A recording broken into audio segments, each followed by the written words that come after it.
Derik Queen had a 30-point triple-double against the Spurs today. I know I just did a Derik Queen video, but I had to talk about this 30-point triple-double and break down the good, the bad, the ugly, because it's not all good, of course. We don't just show the highlights here, and his defense has definitely been a problem as of late, where teams are attacking him at the rim. He's not super explosive, and this was a problem with him coming into the draft, right? We knew that his defense at the basket wasn't a huge strength necessarily, and he's going to end up getting a nice block right here, but we can see he gambles initially at Harrison Barnes, so the plays are going to get good, I promise you that, and especially in the fourth quarter, Derik Queen really turned up and took this game over. But if you're excited to just talk more about Derik Queen, and I love watching Queen if you couldn't tell, and Fears as well, the Pelicans are fun.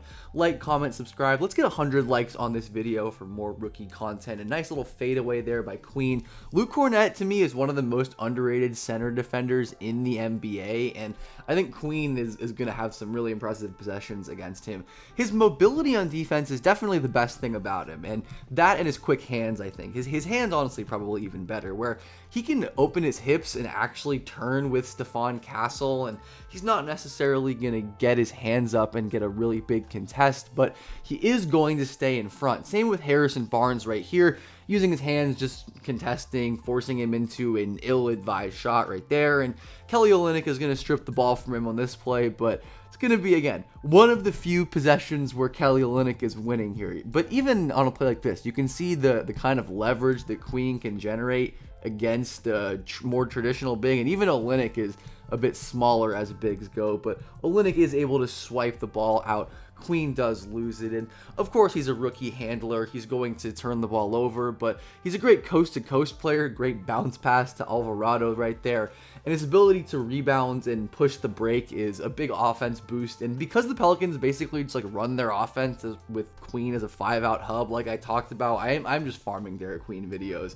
In the other video, like, they'll just let Queen go to work in isolation. This time he uses his great touch and footwork to get the ball over Luke Kornet right there. Again, Kornet, one of the most productive defenders in the league at the rim, really effective at suppressing efficiency there. And oh my goodness, look at Queen threading that needle, where the Pelicans run a ton of off-ball actions, which I really like to utilize Queen's tough passing, and that is a needle between Dylan Harper and Luke Kornet. Tight window, and it's an anticipatory pass too. He throws the ball before Alvarado is to his spot where he's going to end up catching it and finishing it. And of course, that is a really nice finish from Jose. Queen is definitely not a three-point shooter at this stage. I like that he's taking open ones occasionally and foreshadowing there's going to be an important open one to take at some point in this game if you haven't seen it. Strong finish through Kornet right there, who doesn't seem happy. He was pretty vertical, I'd say, but yeah, Queen just kind of goes right into his chest. He has the force generation, and he can finish through touch. That was the thing with Queen, is he was bullying everyone in college, and he's already bullying grown men in the NBA. He's going to obviously add much more strength. You can see how skinny his legs are especially, but when he can't necessarily win with strength, he can win with his footwork, with his pivots, with the pump fake. He's going to step here to the right, which gets Luke Kornet to bite a little bit over this way, and then he can spin back and finish with his left. He hit some incredible touch finishes in this game. I think we're going to get one on the next possession right here as a roller, and Derik Queen could just never have a normal finish. What on earth? I don't know. I mean, you'd like to see him just kind of go up and finish more normally, but he has the movement skills to contort his body into this weird position. This spin, I don't know why the hell he did that. He was trying to draw a foul. I don't understand, but Derik Queen works how Derik Queen works, and I think Derik Queen is a really nice cutter, dunks it too right there. I had to get it in there for the dunk right there, but I want to highlight that he knows that he's not a shooter, right? And he doesn't just hover around the perimeter, which I like. He's been empowered to like cut and move off the ball, and he gets into perfect position there after the nice play by Fears to Herb Jones, and then Herb laid it down to him for a wide open dunk. But that was all set up because Queen cut into the perfect position away from the ball. He wasn't as involved on defense in this third quarter. Good job contesting at the rim right there. And again, we see his hands, and oh my goodness, I don't know exactly if this is an ankle breaker? I feel like it kind of is, though. I mean, Cornet just tripped over himself right here, but man, like Queen's change of direction in space and he goes and finishes. Unbelievable coast-to-coast player, as we talked about before. And this is what they do with Queen as like a high post or top key hub, where it's just 5 out. They have off-ball actions around him. This time they set a little pin right here. The Spurs switch it, so they're going to slip right here. Herb Jones gets back door, and again, those tight windows, those little creases of space, Derik Queen is going to find them because he has not only the vision, but like the audacity and the confidence to hit those passes. Really strong drive right there against, again, Keldon Johnson, a very, very strong player, very muscular, and he's got a lot of mass. And Derik Queen, again, gets vertical and contests him right there. So there are good defensive moments as we settle in right here.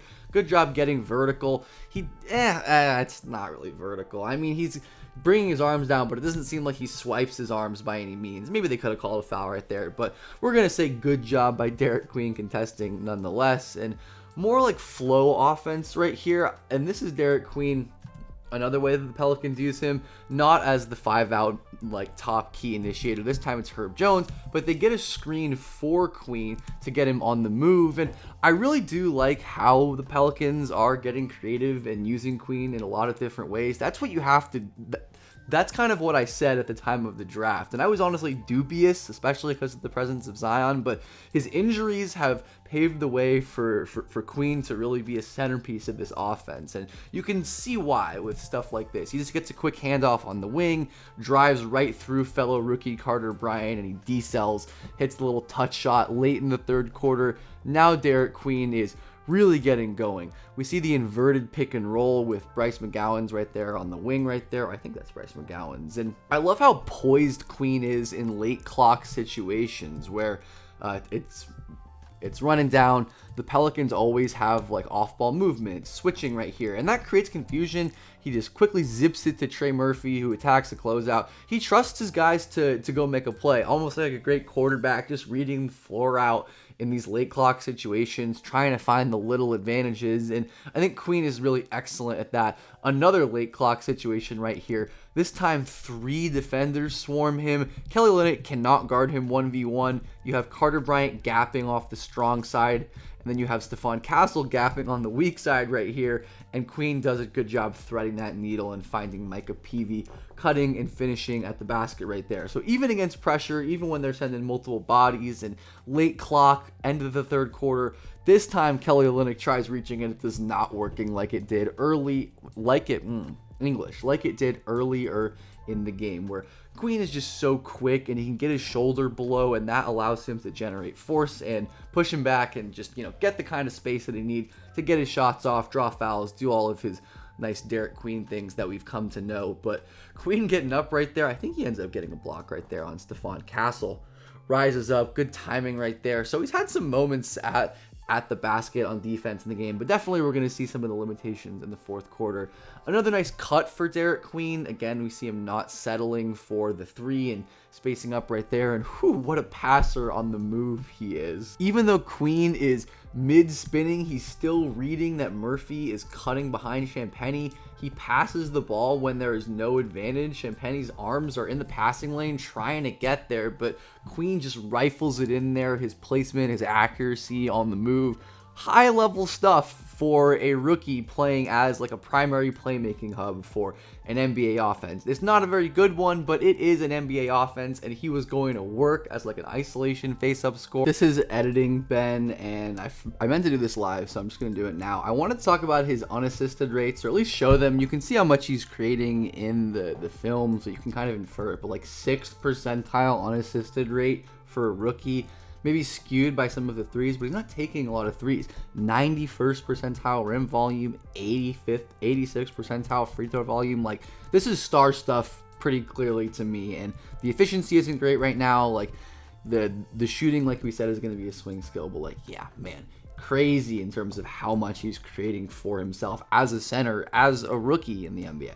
Obviously, the lack of Victor Wembanyama made this more doable for Queen, but like we've said before, Kornet is no slouch, and I think these mid-range jumpers are going to be a big ceiling question for him, where if he can be really effective hitting these mid-range jumpers, not only does he get more gravity there and get Kornet to and other defenders, force them to play him closer so he can create even easier advantages off the dribble, but obviously that just boosts his efficiency overall. And once again, he's an incredible cross-court skip passer. We talked about this in the other video, as he sees that the space on the court is right here in the corner and that all of his players are closer to the corner than the Spurs players. So he just tosses it into that space to Trey Murphy. There's like a little brush flare screen, but they don't even need it. Trey is an elite shooter off of the catch. He has a high release. He doesn't need a ton of time to get his shot off. And that pairs with a tight window playmaker like Derik Queen, who's gonna get another stop here on Harrison Barnes, who tries to drive into him. He's mobile enough to take 2 steps, cut off Barnes, bring his hand down, and then swipe at the ball. Ends up getting the deflection there, doesn't get the foul called. And this is a kind of questionable turnover towards the end of the game. I definitely see his vision, another like anticipatory pass, right? Throwing to the space, expecting Saddiq Bey to break Champagnie, but that doesn't happen. Champagnie beats into the spot. It was kind of a 50-50 play in the end right there, and I don't like really ding Queen a ton for it, because he can do stuff like this and cross over Luke Kornet off the dribble. Beautiful little cross right there. He jabs with his right foot initially to get Kornet. He spins in a circle right there, and Queen ends up going back to his right after crossing to the left, finish high off the glass. And yeah, in the clutch, the Pelicans are just isolating Derik Queen, emptying a side for him and letting him go to work on Kornet, who again is the best defender on the floor for the Spurs, right? He's going to get low. He's going to explode into Kornet's chest right here. Look at his shin angle for a 6'10 big. It's crazy the athlete that Derik Queen is. This is why I was so high on him. But unfortunately, he is going to miss the clutch 3. And yeah, like we said, that's going to be a big ceiling raiser for him. But definitely worth noting, his defensive motor and effort is just like disappointing at times, honestly, for how cool of an offensive player he is. And that was like a decent contest on Harper right there that sometimes it's just not going to work out with his size. But he just leaves Kelly Olynyk wide open on a pick and pop, swiping at Dylan Harper for no reason. I don't know if he thought someone was going to next or switch, but, and then this, you know, quote unquote contest on a Keldon Johnson 3. It's just, I don't know.